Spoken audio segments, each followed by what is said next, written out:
Banjir bandang menerjang dua wilayah di Kabupaten Luwu Utara, Sulawesi Selatan kemarin malam. Banjir disebabkan curah hujan tinggi dan sungai yang meluap sehingga merendam ribuan rumah.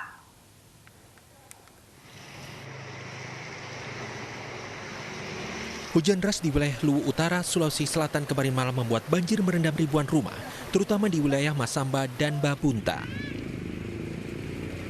Curah hujan tinggi membuat Sungai Masamba dan Sungai Rada meluap pada dini hari, sehingga memperparah banjir. Banyak warga terjebak di rumahnya, sementara ada yang meminta pertolongan melalui media sosial untuk dievakuasi.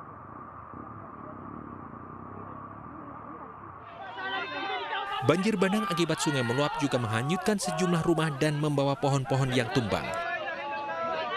Petugas BPBD segera mengevakuasi warga terutama yang tempat tinggalnya berada di dataran rendah. Banyak warga yang hilang dan belum ditemukan. Akses komunikasi yang putus membuat banyak warga kehilangan kontak dengan keluarganya. Dari Kabupaten Luwu Utara, Sulawesi Selatan, Nasruddin Rubak, iNews melaporkan. Dan untuk memperbarui informasi tentang banjir yang melanda Luwu Utara, saat ini sudah bergabung bersama kami melalui sambungan telepon Bupati Luwu Utara Indah Putri Indriani. Selamat sore Ibu Indah.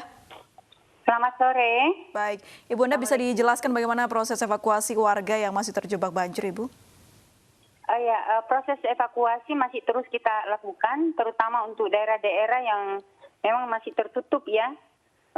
Terutama akses jalannya, kemudian karena ada juga jembatan satu yang rubuh. Nah ini jadi masih terus kita lakukan proses evakuasi terhadap warga karena ini juga menjadi fokus pemerintah saat ini. Baik, Ibu Indah, berdasarkan pendataan, berapa jumlah korban yang terkonfirmasi meninggal dunia dan berapa yang masih dinyatakan hilang, Ibu? Untuk saat ini yang terkonfirmasi terakhir 15 orang meninggal dunia. Hilang itu 56 orang, dirawat di rumah sakit ada 11 orang. Selebihnya ada cukup banyak juga yang rawat jalan. Baik, hingga saat ini kondisi pemukiman warga seperti apa Ibu? Apakah masih terendam banjir? Kalau banjirnya mungkin tidak, tapi lumpur ya.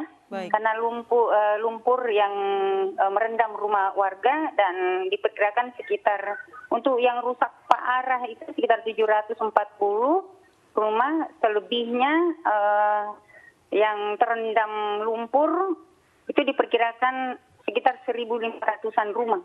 Berarti dan lumpur juga menjadi kendala dalam evakuasi ya Bu ya, apalagi kendalanya Ibu? Betul.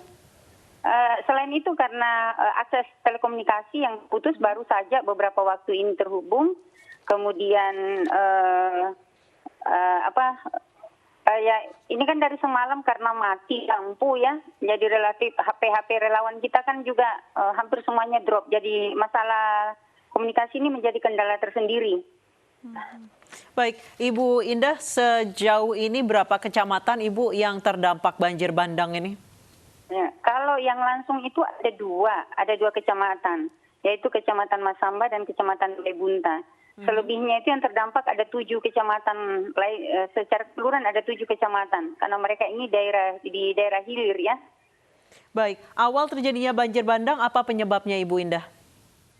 Sebenarnya banjir dalam skala yang cukup besar juga sudah terjadi bulan puasa yang lalu. Nah itu banjir pertama. Setelah itu kemudian terjadi penangkalan ya, dan setiap hujan saja ya, karena memang Luwu Utara kan dikenal sebagai daerah dan sepanjang tahun hampir terjadi hujan. Kemudian di daerah hulu itu ada titik longsor yang cukup banyak. Nah ini diperkirakan yang menyebabkan terjadinya banjir bandang, ditambah memang curah hujan yang cukup ekstrim beberapa waktu terakhir ini. Baik, Ibu, sejauh ini kondisi warga yang mengungsi seperti apa, Ibu? Sejauh ini kondisi warga yang mengungsi ya mereka terpencar-pencar ya. Ya, mereka terpencar-pencar. Ada berapa titik pengungsian, Bu Indah? Cukup banyak titik pengungsian. Jadi titik pengungsian kita cukup banyak, tapi sebagian besar kami konsentrasikan di daerah kantor Bupati, kemudian kantor DPRD, dan kantor gabungan dinas. Selebihnya ini banyak di rumah warga. Ya, mereka mengungsi ke rumah keluarga masing-masing. Baik, Ibu Indah, tadi Anda menyebutkan bahwa tingginya lumpur menjadi salah satu sulitnya evakuasi. Sejauh ini bagaimana proses evakuasi dilakukan, tim dari mana saja yang diterjunkan, dan alat-alat apa saja yang digunakan, Ibu? Ya, kalau alat berat, semua dari Pemda itu kita arahkan, kemudian kegiatan alat berat yang melaksanakan kegiatan dari pihak ketiga itu juga semua kita kerahkan. Kemudian ada bantuan juga dari Balai Sungai Pompengan Jenek Berang, ada 3 alat berat. Dan memang fokus kami hari ini adalah untuk membuka akses dulu, akses jalan nasional, karena baik dari wilayah barat maupun dari timur akses kan tertutup, ya terutama di Kecamatan Masambah dengan Kecamatan Daibunta. Baik, apa yang menyebabkan akses jalan nasional tertutup, Ibu? Apakah lumpur atau terendam banjir atau karena jembatan putus, Bu? Terutama lumpur yang tinggi dan banyaknya material, ya, terutama pohon-pohon gitu, ya, yang menutupi jalan. Jadi lumpur yang tinggi, tebal, nah itu menjadi kendala, dan alat berat masih sementara fokus untuk membuka akses. Ibu, bagaimana koordinasi dengan pihak BMKG setempat? Apakah akan ada rencana banjir bandang susulan, Ibu? Kalau BMKG kan mereka hanya memberikan informasi terkait dengan kondisi cuaca. Nah, kondisi cuaca memang diperkirakan sampai 3 hari ke depan itu masih akan terjadi curah hujan, walaupun hanya mulai dari rendah sampai sedang.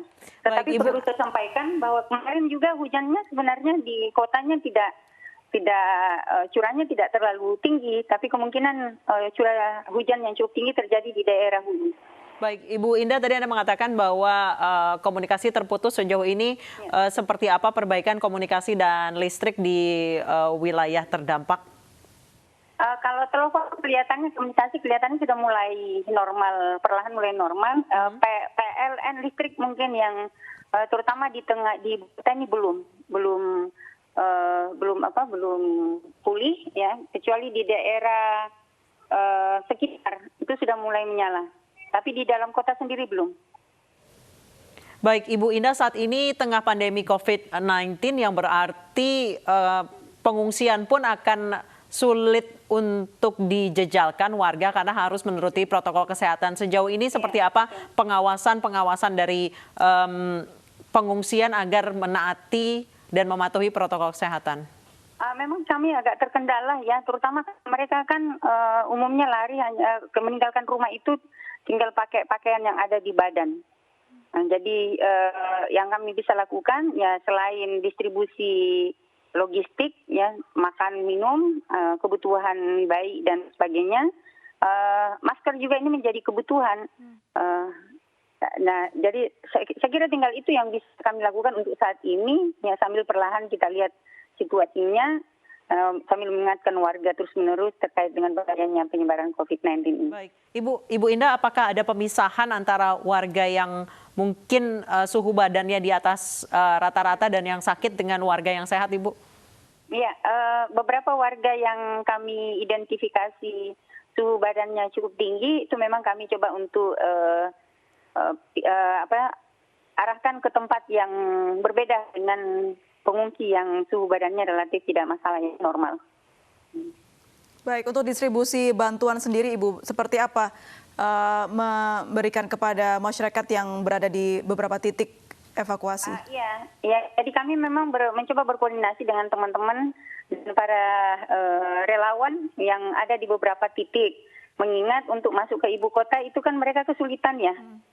Mereka kesulitan, jadi kami mengatur untuk di daerah Daibunta, Desa Rada sana itu ditangani oleh teman-teman relawan yang dari arah Kota Palopo. Kemudian di dalam kota ini BPBD, Polres, ya, kemudian TNI, dan di arah timur itu ada juga bantuan dari Kabupaten Luwu Timur bersama dengan Pusdalop dari pemerintah daerah Kabupaten Luwu Utara. Baik, terima kasih Ibu Indah Putri Indriani telah berbagi informasi bersama kami di iNews Sore.